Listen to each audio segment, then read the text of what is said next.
saya Maulita Mokhtar, blogger sekaligus content creator asal Medan. Nah, hari ini kita bakal membahas bagaimana mengubah media sosial agar lebih bermanfaat untuk kepentingan sosial dan finansial.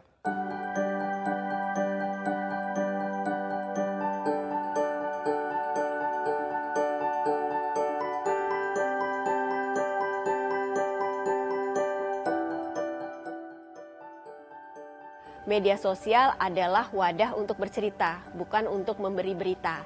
Jadi teman-teman bisa mulai berkreasi dengan storytelling supaya penggunaan media sosial kita itu bisa lebih optimal.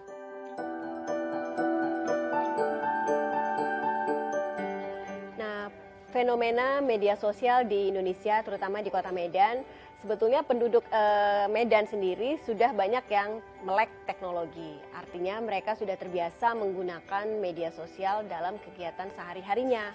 Nah, berdasarkan survei, kebanyakan orang mengakses media sosial itu sebanyak 3 jam 26 menit per hari. Artinya banyak dari kita sudah mulai menggunakan media sosial secara aktif. Kemudian fenomena ini juga terasa begitu masif karena perkembangannya juga semakin hari semakin baik. Nah, media sosial yang banyak kita pergunakan untuk meningkatkan bisnis maupun kegiatan sosial antara lain ada 4. Kebanyakan orang menggunakan Instagram, kemudian orang menggunakan YouTube, Facebook, dan masih ada juga yang menggunakan Twitter hingga hari ini. Nah, penggunaan dari masing-masing sosial media itu disesuaikan dengan karakteristiknya sendiri.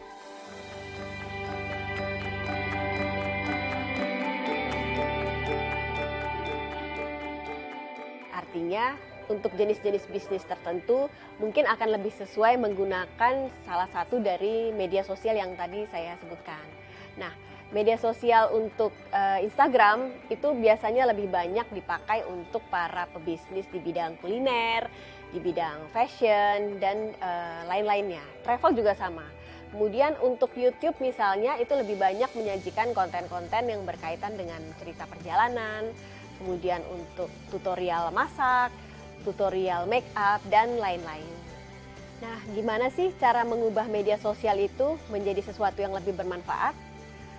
Yang paling penting kita perhatikan adalah bagaimana kita bisa membuat konten-konten yang relevan. Karena bagaimanapun juga, kalau kita menggunakan media sosial, artinya kita bersifat atau menjadi seorang content creator.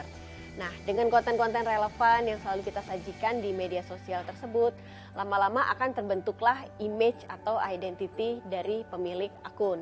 Kemudian, bagaimana sih kita menjadikan media sosial itu menjadi sebuah taman bermain, menjadi sebuah lahan kita untuk berkreasi, sehingga kita bisa lebih mudah untuk memberikan konten-konten yang lebih bermanfaat.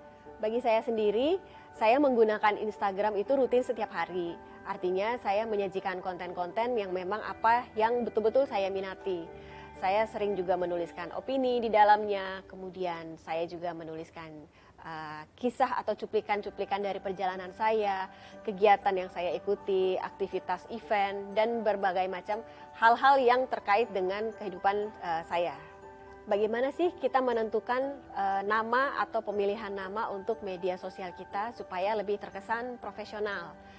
Satu hal yang mungkin bisa kita ingat sama-sama adalah bahwa pada saat kita memulai untuk menjadi content creator di media sosial, kita harus bisa memunculkan sebuah image tertentu, sebuah brand tertentu supaya terbentuklah identitas yang kuat pada media sosial kita tadi.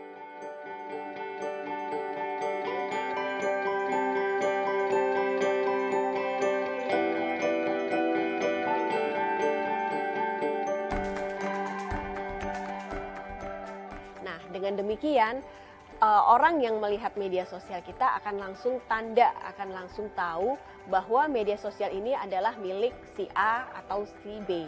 Kemudian dari media sosial ini bisa kita kembangkan kepada konten-konten yang lebih dalam maknanya. Kemudian kita juga bisa membuat media sosial ini menggunakan nama-nama yang khas, nama-nama yang unik, nama yang mudah diingat, dan yang pasti mencerminkan brand identity dari akun kita tersebut.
bagaimana sih caranya kita bisa membuat media sosial kita itu akhirnya bisa menggait banyak follower?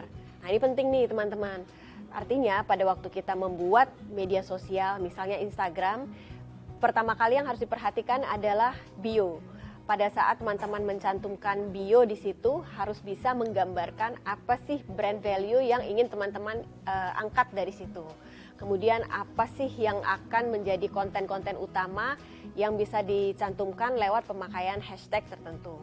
Kemudian untuk mengisi kontennya sendiri, nah mesti juga diperhatikan.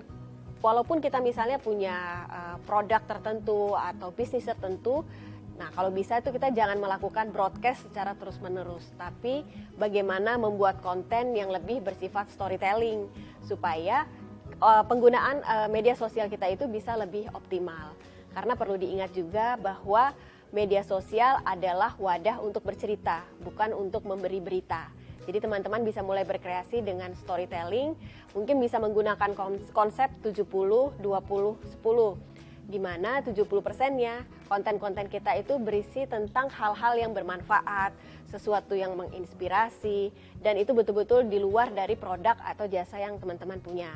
Kemudian 20%-nya lagi bisa teman-teman isi dengan manfaat dari kegiatan ataupun produk maupun juga aktivitas dari brand yang teman-teman usung.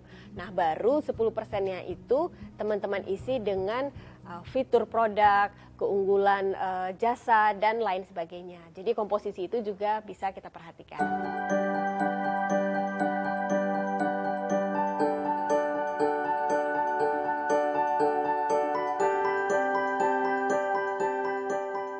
Nah, buat teman-teman yang menjadi pelaku bisnis UMK, bisa sekali tuh memanfaatkan media sosial untuk membantu promosi dari produk ataupun jasa yang teman-teman punya. Nah, caranya misalnya gini nih, contoh kita punya produk minuman kesehatan. Nah, bisa dimulai dengan membuat konten yang isinya 70% hal-hal terkait dengan informasi kesehatan, kemudian bagaimana produk itu diolah, asal produk itu sendiri, unsur-unsur kesehatan di dalamnya, apa manfaatnya untuk orang yang mengonsumsi, dan sebagainya. Kemudian dari sisi 20%-nya, teman-teman yang bisa diangkat antara lain adalah manfaat dari meminum minuman kesehatan apabila dikonsumsi secara rutin. Kemudian baru nanti di bagian 10%-nya teman-teman bisa mulai memasukkan harga, bisa diperoleh di mana, kemudian komposisi produknya seperti apa, ukuran, dan lain sebagainya. Jadi memang kita harus lebih mengutamakan konten-konten yang sifatnya edukasi dan kalau bisa membuat orang tergerak untuk membelinya atau mencoba.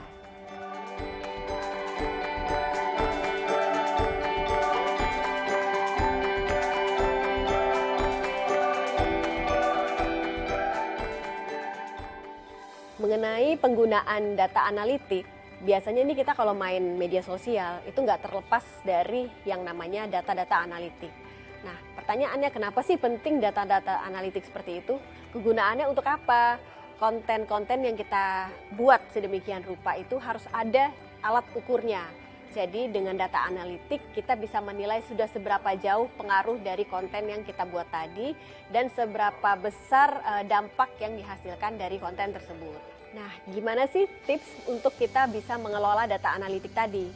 Yang pertama adalah kita melakukan monitoring secara rutin, secara berkesinambungan supaya kita bisa menilai atau mengukur kira-kira konten mana sih yang memberikan dampak paling besar dari sekian konten yang sudah kita hasilkan. Kemudian dari data analitik itu juga tergambar sudah seberapa banyak kita bisa menjangkau audiens, kemudian konten-konten apa yang menjadi favorit dari audiens yang ada di media sosial kita.